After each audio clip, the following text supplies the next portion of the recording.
இன்னைக்கு என்ன சட்னி வைக்க போறோம் மருமகளே?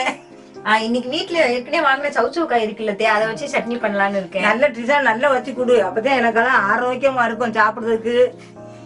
மக்கள் சாப்பிட்டாலும் நல்லா இருக்கும். நான் சவுச்சவுக்காய் சட்னி செய்யறேன். அது செய்யறதுக்கு என்னென்ன பொருள் தேவை அப்படின்னு பாத்தீங்கன்னா, நம்ம வீட்டுல 3 பேர் இருக்கிறதால இந்த அளவு சவுச்சவுக்காய் 150 கிராம் இருக்கும். இந்த சவுச்சவுக்காய் வந்து கரெக்டா இருக்கும். அதுக்கு 150 கிராமுக்கு 4 தக்காளி. இது ஒரு 100 கிராம் கூடயே தான் இருக்கும் கொஞ்சம். இது சின்னதா ஒரு பல்லாரி 50 கிராம் இருக்கும். அப்புறம் ஒரு ஃபுல் பூண்டு வச்சிருக்கேன். அப்புறம் காரத்துக்கு ஏத்த மாதிரி நான் ஒரு 8 வத்தல் வச்சிருக்கேன். அது எங்களுக்கு கரெக்டா இருக்கும். உங்களுக்கு தேவைன்னா எக்ஸ்ட்ராவா கொஞ்சம் ஆட் பண்ணிக்கோங்க. அது போக ஒரு துண்டு இஞ்சி, அப்புறம் தாளிக்கிறதுக்கு கருவேப்பிலை. அவ்வளவுதான். வாங்க எப்படி செய்யலாம்னு பார்க்கலாம்.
நம்ம கடாய் காஞ்சதுக்கு அப்புறம் 1 2 ஒரு 3 ஸ்பூன் எண்ணெய் விட்டுக்கிறோம். எண்ணெய் காஞ்சதுக்கு அப்புறம் வெங்காயமும் பூண்டையும் ஃபர்ஸ்ட் போட்டு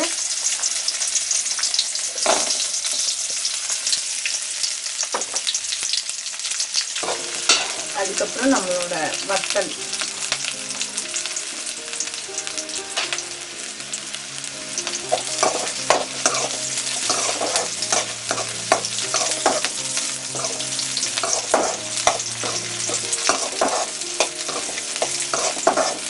கொஞ்சம் பாதி அளவு பொன்னிறமா அப்படியே வதங்கி வரும். அந்நேரம் நம்ம தக்காளியை சேர்த்துக்கணும்.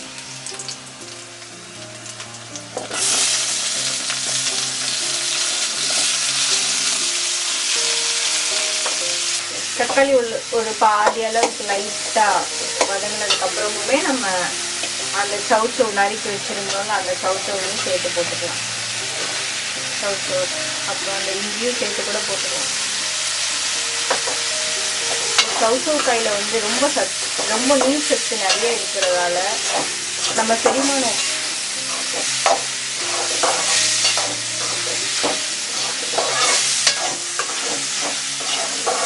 சவுச்சவுக்காயில வந்து நிறைய சத்துக்கள் இருக்குது.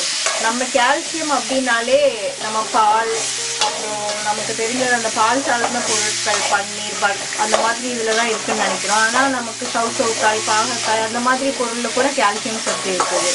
அப்புறம் தைராய்டு உள்ளவங்க இந்த இது சாப்பிட்டா ரொம்ப நல்லது. இதுல இருக்க காப்பர் வந்து அந்த தைராய்டு பிரச்சனையை சரி பண்றதுக்கு ரொம்பவே ஹெல்ப்ஃபுல்லா இருக்கும். இதுல நீர் சத்து ரொம்ப அதிகமா இருக்கிறதால செரிமான மண்டலத்துக்குலாம் ரொம்ப நல்லது. டைஜஷன் ஆகிறதுக்கு இதுக்கெல்லாம் ரொம்பவே நல்லது.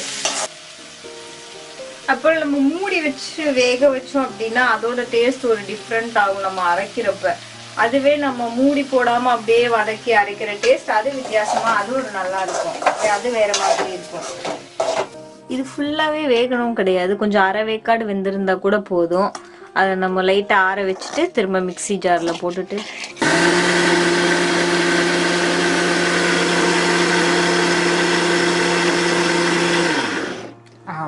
சட்னி ரெடி ஆயிட்டு.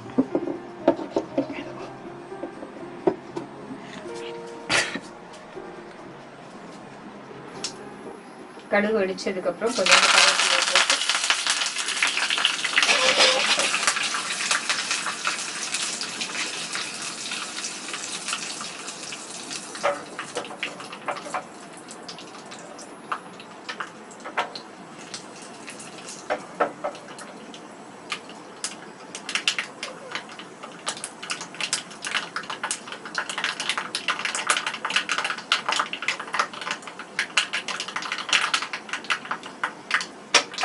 சுவையான சௌசௌக்கா சட்னி ரெடி ஆயிடுச்சு. சூப்பரா இருக்கு. எவ்வளவு சாப்பாடுனாலும் சாதத்தை வச்சு அழகா சாப்பிடலாம். தோசைக்கு சாப்பிடலாம், இட்லிக்கு சாப்பிடலாம், சாதத்துக்கு சாப்பிடலாம். சாப்பிட இன்பமா இருக்குது. இதை டவுல் பண்ணுங்க, இதை பாருங்க. இந்த வீடியோ பார்த்தீங்கன்னா நீங்களே அதை எப்படி இருக்குன்னு சொல்லுவீங்க.